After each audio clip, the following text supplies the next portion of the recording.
નમસ્કાર દર્શક મિત્રો, હું છું રૂપલ લુણીચિયા. સંપૂર્ણ ન્યૂઝમાં આપનું સ્વાગત છે. Lions club of Tharad city દ્વારા ફૂડ ફોર હંગર અંતર્ગતના કાર્યક્રમો કરવામાં આવે છે, જેમાં શાળાઓમાં તિથિ ભોજન, પ્રીતિ ભોજન આપવામાં આવે છે, તેમજ સેવા વસ્તીમાં પણ તેના કાર્યક્રમો કરવામાં આવે છે.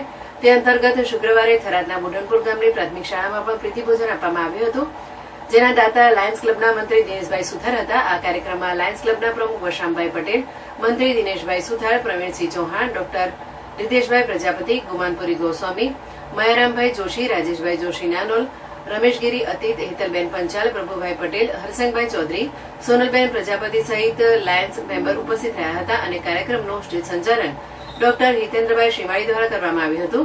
આ કાર્યક્રમમાં વિધાનસભાના અધ્યક્ષના કાર્યાલયથી હેમજીભાઈ પણ હાજર રહ્યા હતા, તેમજ શાળા પરિવાર અને એસએમસીના સભ્યો હાજર રહ્યા હતા અને કાર્યક્રમના દાતા દિનેશભાઈનો પરિવાર પણ હાજર રહ્યો હતો.